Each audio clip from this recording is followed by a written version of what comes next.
Иранда жаңы жогорку лидер болуп шайланган Мучтаба Хаменеи деген ким?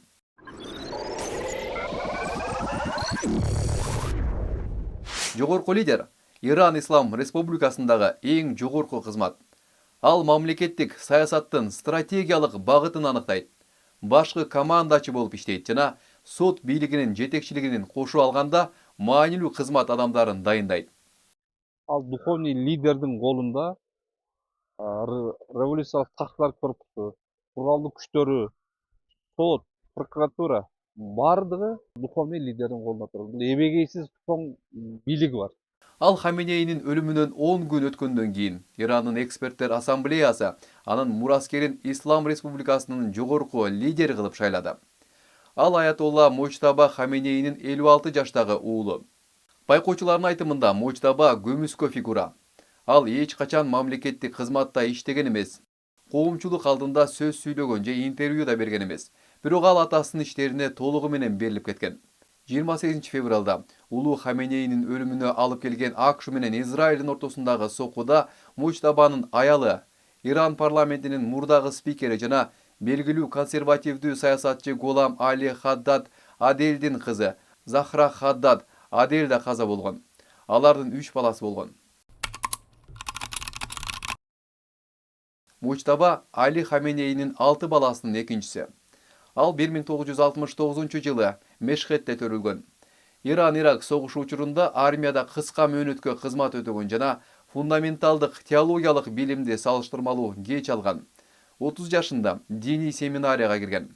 Мучтаба 2022 жылы аятолла даражасына ээ болуп, мугалимдик кесипте активдүү аркалаган. Бирок 2024 жылдын октябрь айында ал күтүүсүздөн мурунку окуусун токтото турганын жарыялап, бул чечимди өзү менен Кудайдын ортосундагы жеке маселе деп атаган. Көптөгөн аналитиктер бул кадамды мүмкүн болгон лидерлик мураскерлигине даярданууга багытталган саясий маневр катары карашкан. Иран мамлекетинде бийлик конкреттүү түрдө бөлүштүрүлгөн. Ал Сирия же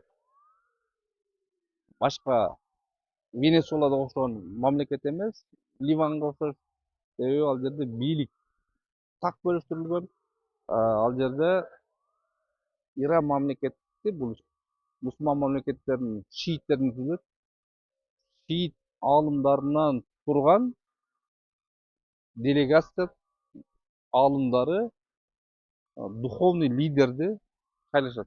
Эч качан расмий мамлекеттик кызматты ээлебеген жаш Хаменеи атасынын кеңсесинде дээрлик 20 жыл бою дин кызматкерлери менен Ислам революциясынын гвардия корпусунун ортосундагы мамилелерди координациялоо үчүн жооптуу болгон.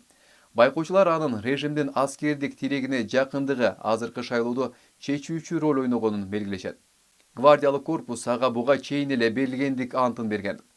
The New York Times гезити мурда аскерлер Хаменейнин уулунун талапкерлигин колдоп, анын каатчылык учурунда Иранды жетектөө үчүн зарыл болгон квалификацияга ээ экенин айтканын жазган. Мучтабанын аты мурда батыш маалымат каражаттарында анын каржылык ресурстарына байланыштуу пайда болгон. Бир нече басылмалар аны Лондон жана Вена сыяктуу Европа шаарларындагы ири активдерге ээ болгон миллиардер катары сыпатташкан. Бирок Ирандын ичинде Хаменейнин уулу эч качан олигарх же ири бизнесмен катары коомчулукка белгилүү болгон эмес. Мучтаба Ирандын 6-чы президенти Махмуд Ахмединежаддын колдоочусу болгон. Анын тушунда өлкө айрым либералдык реформаларды артка жылдырып, өзөктүк программасын күчөткөн. Жалпыга маалымдоо каражаттарынын билдирүүлөрүнө ылайык, ал ошондой эле 2009 жылдын июнь айында президенттик шайлоонун жыйынтыктары жарыялангандан кийин башталган өкмөткө каршы нааразылык акцияларын басууну уюштурууда маанилүү фигура болгон. Нааразычылык акциялары басылгандан кийин Мучтаба саясий аренадан кеткен жок. Тескерисинче, анын атасынын кеңсесиндеги таасири күчөгөн. 2019 жылы АКШнын каржы министрлиги Ирандын жогорку өкүлүнүн кеңсесине багытталган кеңири пакеттин алкагында жаш Хаменейге санкцияларды киргизген.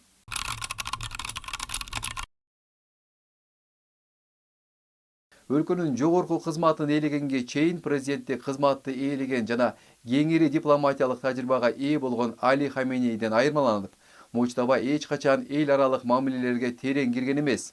Натыйжада анын Ирандын тышкы саясатынын келечеги жөнүндөгү көз караштары же батыш менен, анын ичинде өзөктүк программа боюнча Мунасага барууга даярдыгы жөнүндө маалымат аз.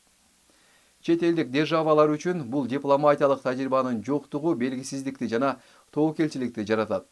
Жаш Хаменейнин лидерлиги АКШнын президенти Дональд Трамп үчүн да кабыл алынгыс болмок. Ал Ирандагы бийликтин тукум куучулук менен өткөрүлүшүнө ачык каршы чыгып, мындай өткөн мезгилдин мыйзамдуулугун тааныбай турганын ачык көрсөтүп келет. Трамп Ирандын жаңы жогорку лидери Мужтаба Хаменеи АКШнын талаптарын аткаруудан баш тартса, аны да өлтүрөбүз деди. Ошол эле учурда Израиль Ирандын режими дайындаган ар бир лидерди жок кылаарын эскертти. Кайсы бир генералды окко учуп кетсе деле, каза болуп калса деле, анын мураскери, анын орун басарлары иштерди улантып кете берет. Ошондуктан азыркы күндө Иран мамлекетиндеги жетекчиликтин, бийликтин алмашышы деле азыркы согушка өзүнүн таасирин тийгизген жок. Согуш башталгандан кийин 28 февралда согуш башталса, 2-3 марттан баштап Аятолла Хамейни каза болду, чоң куралдык күчтөрдүн, борбордук штабтын баштык коргоо министрлери окко учуп кетти. Ошого карабастан Иран мамлекети өзүнүн согуштук тактикасын колго алып, согушта өзүнүн басымдуулугун көрсөттү да. Ал арада дүйшөмбү күнү Багдадта ондогон ирактыктар Ирандын жогорку лидери мархум Аятолла Али Хаменейнин уулу Мужтаба Хаменейни колдоо үчүн демонстрацияга чыгышты. Акциянын катышуучулары плакаттарды, Ирандын желектерин көтөрүп, АКШга жана Израилге каршы ураандарды кыйкырышты.